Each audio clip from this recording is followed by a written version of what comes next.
Hey Michelle, great to see you again today. Good to see you too.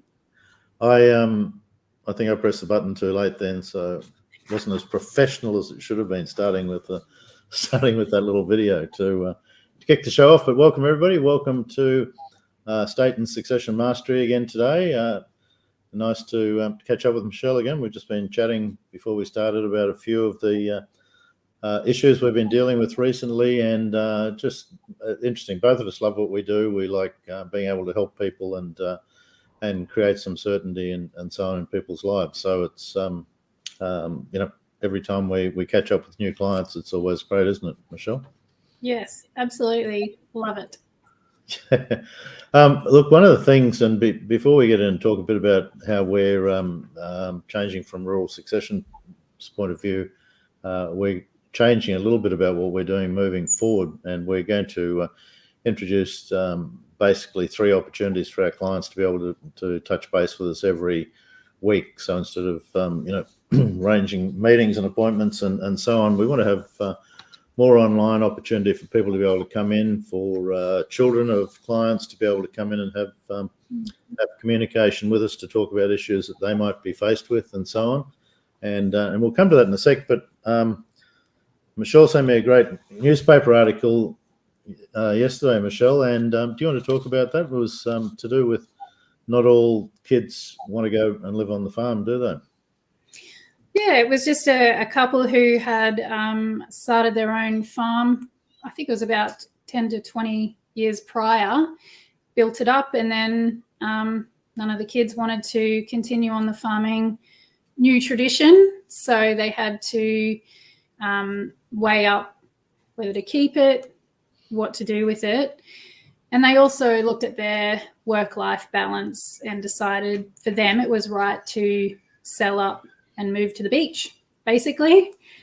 Yeah, which I think... No problem. No, that sounds fine. I mean, both sound fine. But yeah. It's just something that a lot of farmers are faced with. A lot of our clients we speak with have a similar issue where none of the children have any particular desire to come back and run the farm, and what to do in that situation. And for some, it's quite upsetting because they've put a lot of time, money into that. So it's a bit of there's a lot of things to consider with that. Yeah, it was interesting, wasn't it? And the people we were talking to yesterday, they have 3 girls and a boy, and at this point in time, and they've got a large farming arrangement worth a lot of money, and at this point in time, none of the kids are interested in coming back to the farm, and the family were actually okay talking about it yesterday. Was that they understood that if anything happened to the 2 of them, sell the farm and sell the farm and then divide the proceeds equally between the 4 children. I mean, that is one way of creating equality between everyone, which people get hung up on is equality. But when it's just cash, you're dividing between 4 people, and not one of the kids is spending any more time on the farm than the others have. So there's no entitlement, and I hate that word, but there's no reason why one would assume to receive a larger portion than the others, which isn't always the case. But they're okay with that, going into cash and then going to the children. But maybe, Michelle, now's a good time to talk about what do you do when you've got 18, 19-year-olds, and if the parents dropped dead last night, $5 million cash going to an 18-year-old is probably not a good strategy, is it?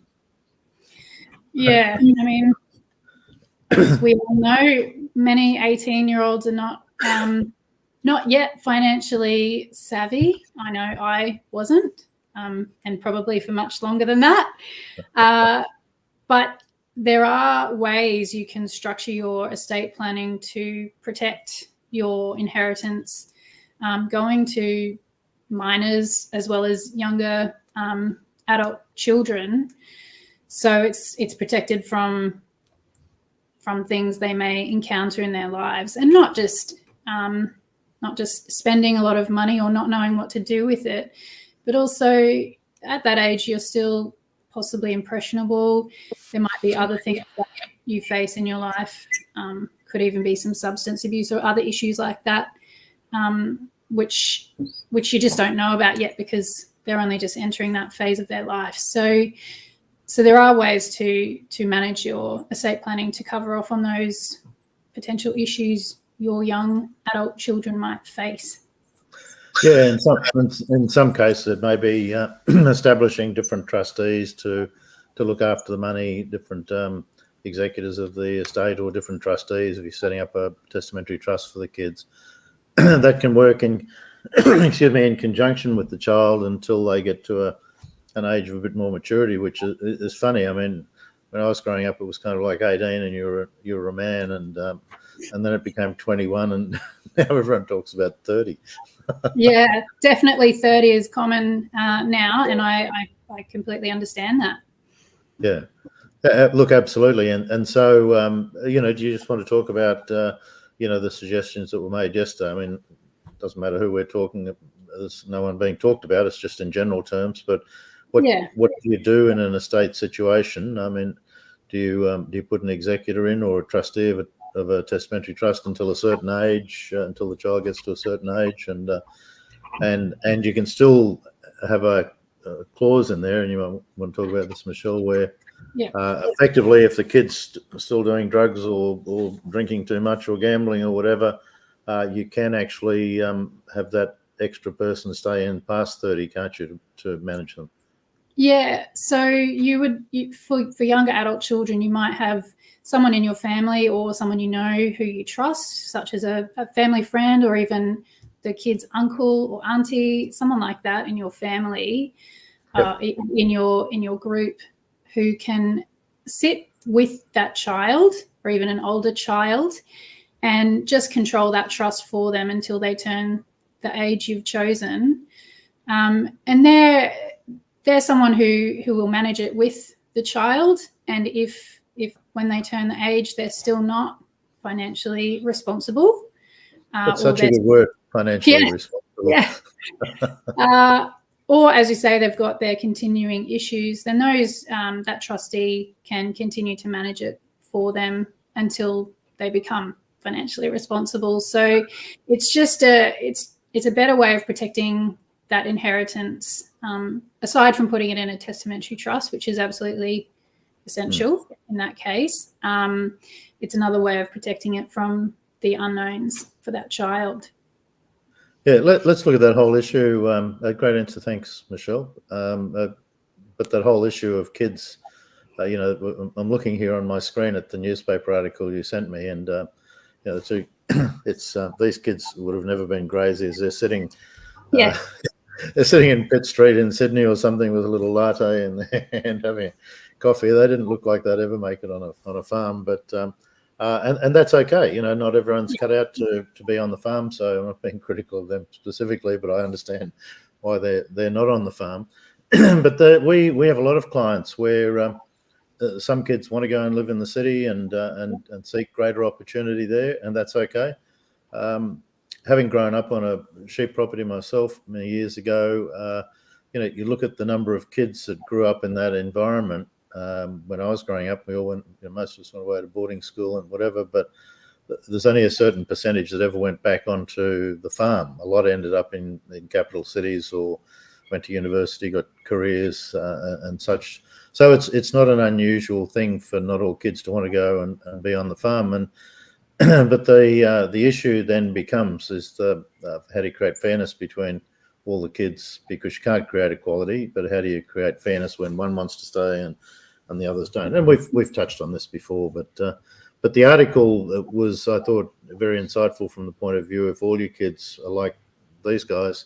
And as much as it hurts mum and dad, and it's been in the family generation for 100 years, I always say to people where a farm has been many, many years in a family environment, is that one day someone's going to sell it, excuse me, and it's okay. You've got to accept the fact that one day the line will finish where nobody of that generation wants to go and live on the farm. And you can't foresee what's going to happen in the future too, because it could be that, droughts ravage for 3, 4, 5 years and it just, decimates the place, or they can't they haven't managed it well before then, and they go broke. You don't know what the reasons might be, or illness strikes a family, and they need to be closer to hospitals and so on. So one day someone's always going to sell the farm, and I think families need to accept that that's going to happen, and it's okay.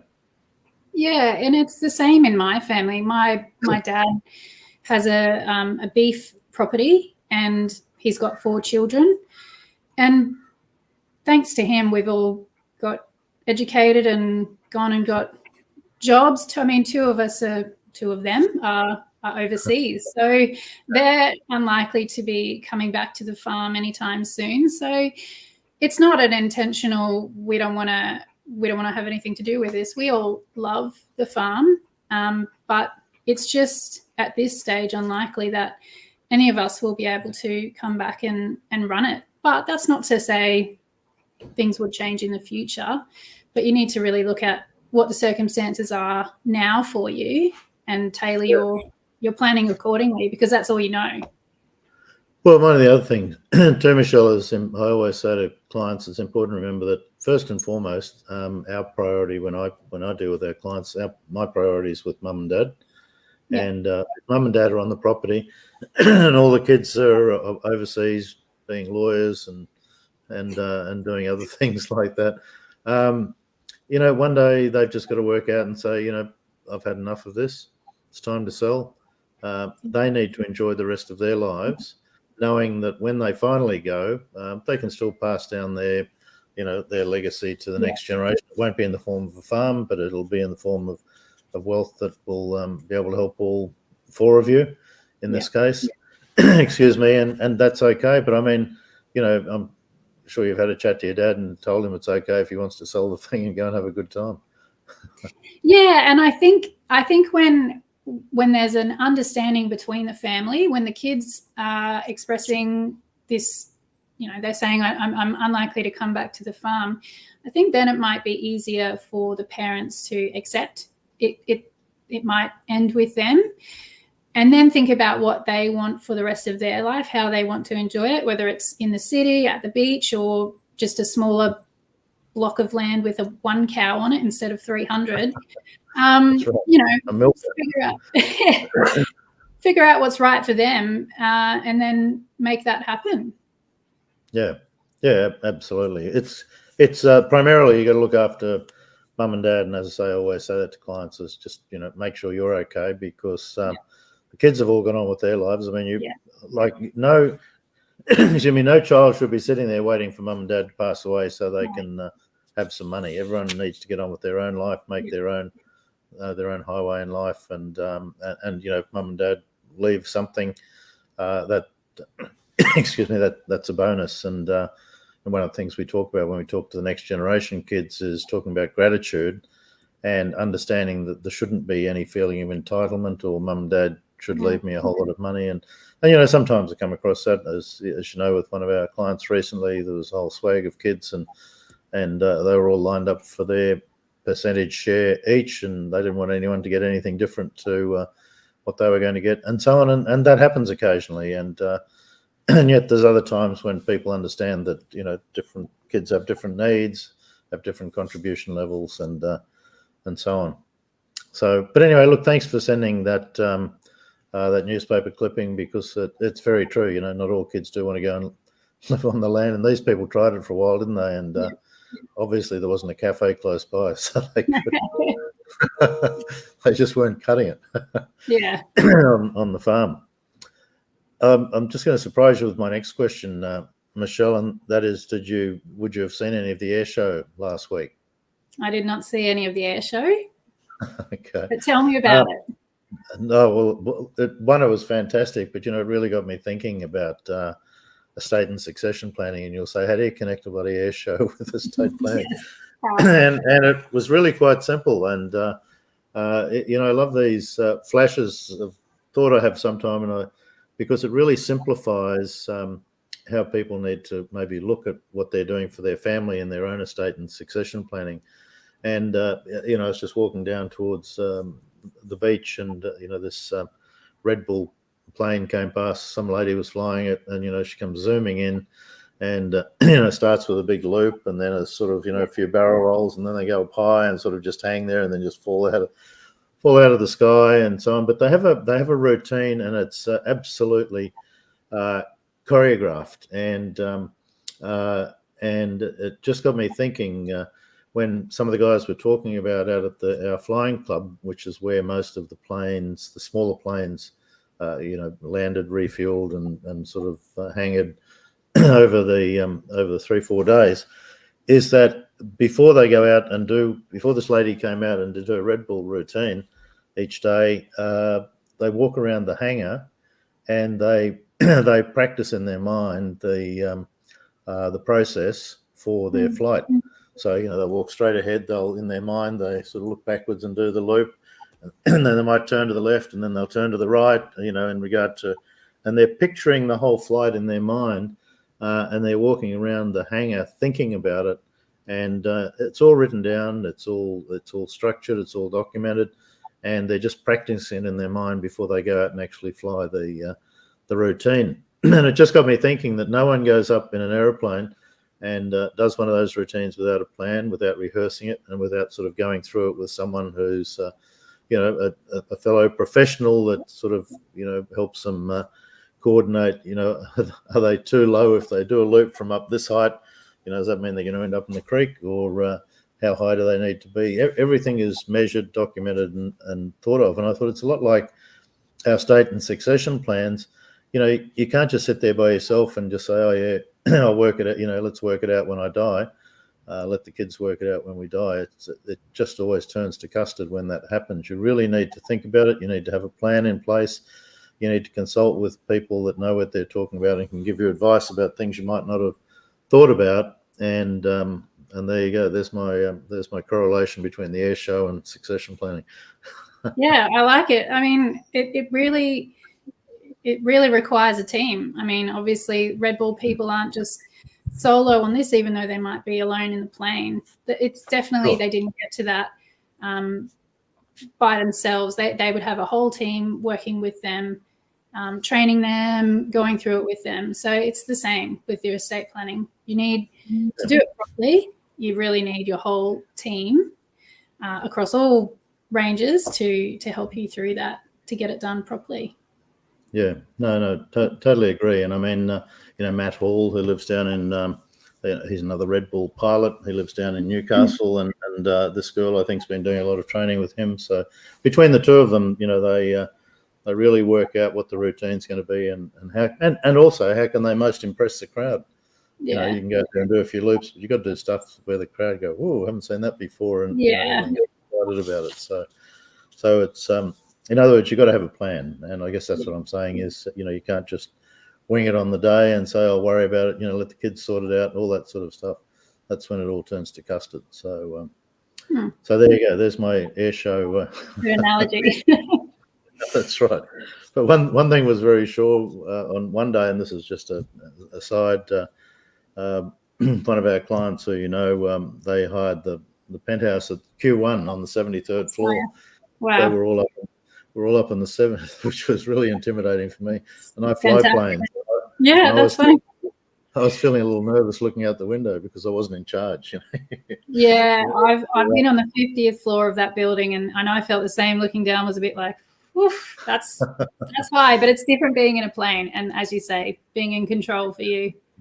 Yeah, absolutely. But it was interesting. The planes were all below us and so on. But anyway, it was a great weekend. I just wanted to, getting back to work for a minute, away from the air show. I just wanted to talk about some of the stuff that we're doing, Michelle, in Rural Succession Solutions, and I'm really keen to hear your. I'm keen, and I'm keen to hear your feedback in regard to some of the things that we're doing. And so I said to you before, I'm always looking at ways that we can provide more value for people, for people that engage us and so on. How can we be more valuable? How can we give them better help and context in regard to what they're doing and so on? And one of the things obviously is working with you, Tom, and so on in regard to getting the estate plan done and so on.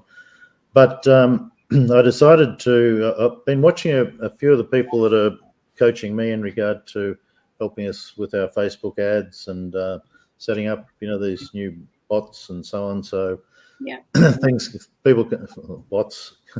Yeah. This artificial intelligence can talk back to people who might have a question at sort of 3 o'clock in the morning on Sunday. Rather than me get out of bed, the bot hopefully can answer most of their questions. And so I was watching how those people are with their coaching of their clients, and it really got me. A lot of things get me thinking, obviously, but that got me thinking as well about how we could be better for our clients. And so what we're going to do is, first thing we're going to do is have a 1 hour open Q&A session for our clients every week, and where we'll just there'll be the same Zoom link every week, and any client who's got any question, whether it's about their family, where they're up to with their estate planning, where they're up to with their succession planning, or some concerns they have in regard to conflict in their family, or communication blocks, or mental health issues, any of those sorts of things. We're just going to have a 1 hour open Q&A every week at the same time, so that people can dial in and ask questions. What are your thoughts on having that sort of resource for clients? I think that's fantastic. A lot of people would have questions because they're not sure how this works or how it works for them. They might have concerns, or they might have had an experience where somebody they know has passed away or something's happened, and they're like, oh my goodness, maybe I need to think about that. But they don't know where to start, or they don't want to necessarily dive headfirst and get a lawyer. So they just want to ask a few questions and sound it out before they commit. So I think that's a fantastic resource for everybody. Yeah, that's for these are specifically for people who are clients already. We're doing different marketing on another side. These for our existing clients. For example, I might have had a meeting with you the day before, and you guys got involved in some technical words or something, and they'll be saying, what did he mean when he? What did Michelle mean when she used those big words? And I'll go, I'll be sending you an email. I'll say, I can't answer legal questions, and I'll be sending them back to you. But basically, we just want to have an hour there that the children of families who might be concerned about, how do you work out fairness in a family, any sort of questions, we're just going to make it available as a full and open Q&A session. And I'm going to ask this, Michelle, is, I've always had this attitude that we need to only deal one-on-one with people because of privacy, and people won't want to talk about things and so on.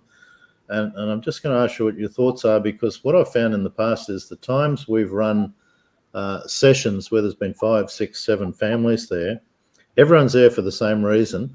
Everyone's got different issues, but kind of the same. And I find that everyone just opens up like a can of soup and split. They just chatter about their family freely because they know all the other 6 families in the room have probably got the same sorts of issues. So I really toyed with the question of making these just one-on-one sessions, or do I just open up and let everyone come on at the same time? What do you think? Yeah, I think it's good to have everyone there. You'll get people whose questions will be answered before they even ask it, or questions they didn't even know they had being asked. So I think even if they do sit there quietly, which I think is probably unlikely, I think they'll still get a lot out of it. So I think it's good having everybody in the same room. And if they're not comfortable, they can just receive the information. Yeah, sit there quietly and then send us an email afterwards, I guess. But I think a lot of times too, the other people in the group answer questions before we even get a chance to say anything anyway. So because people are all there with the same goal, the same outcome sort of in their mind. And so, they see something and they might have had experience 3 years ago with something that a new person's bringing up, and they go, oh, well, this is what we did. This is what Dad did in our family. So I'm really excited about, is that you're sort of on the same level with that? Yeah, it sounds great. Yeah, no, so I'm really excited about that. We're going to start that from I think it's the 4th or 5th, or I don't know, it's a Thursday. Ask Tracy. That'll be on our website. We're starting that from next month, and so it'll be a 1 hour session, and basically we'll be just sitting there. If there's no one there, that's fine. We'll just sit there and wait. And if whenever people turn up, there might be a few at once, that's fine. And first in, best dressed. So we'll be encouraging people to send in their questions beforehand. And then on Tuesday, so that's going to be on a Thursday at 1 o'clock in the afternoon. Then Tuesdays at 8 o'clock, we're going to start doing some mentoring sessions. So like extra sessions or bonus sessions or parts where we want to go through where people maybe, even though we've been through it once with someone, and a great example of this will be, Tom explaining how testamentary trusts work. But we want to go through each of the 9 steps. So each day will be each week will be a different topic. We want to go through our 9-step process in great detail in different days. We want to go through our legacy letters so people can start filling out those letters that we've created so that nothing is left unsaid for their family. I find the legacy letters are what really get people into this whole concept, the Dear Mary letter, where you're writing a letter to your kids so that if something happens to you, you're just not, you're not leaving without saying what you want to say to your family. We want to bring in financial planners, maybe counsellors, farm viability people talking about situations where sometimes there is no viability in keeping the farm going for two families. You may as well sell it and go and do something else. We want to hold sessions for the next generation, in other words, the children of clients we're dealing with, and but also give people the opportunity to sort of check in and see, maybe talk to others about how they're going in regard to each of these areas, and ask other people who are going through the process for their feedback as well. Any thoughts? Yeah, I think that all sounds very fantastic. Excellent resource to get everyone on the same page and asking questions, talking about it. I think that's really good. Yeah, issues such as conflict resolution. A lot of families have communication issues within the family and so on. And so what we want to do to start with is just have 2 sessions, one in the morning, one around lunchtime on Tuesday, and then a Thursday each week, so that people can dial in, be on a Zoom call, ask questions, and feel safe in that environment. So yeah, that's really good. We try and I'm always looking for ways to try and do things better, and I think if we can provide more value for clients, that's always a better thing. And we want people to understand, because you don't want people who have gone through something and they don't really understand some of the stuff that we've helped them with, because it's not what they're used to. So there you go. But anyway, I want to finish off with a big shout out to you guys as well. It's now how many weeks that Life 7. Legacy Legal? 7 weeks. Wow. Yeah. Well done. Thank you. Still going? Still going. And still going well. So I hope you guys have all the luck. I love the fact that you and Tom really specialising in the area of estate succession planning and so on, and just means that everyone's going to get really well looked after and so on. Is there anything you want to close with? I'm getting my tongue tied today. Apart from the family who wanted to move from the country to the city and so on, which is not unusual. Anything you want to finish with today before we stop? No, I think we're covered. Okay. Anyway, it's been a good session. I've enjoyed chatting with you again today, Michelle. So thanks for that. And we'll see you all in a couple of weeks. Have a great day.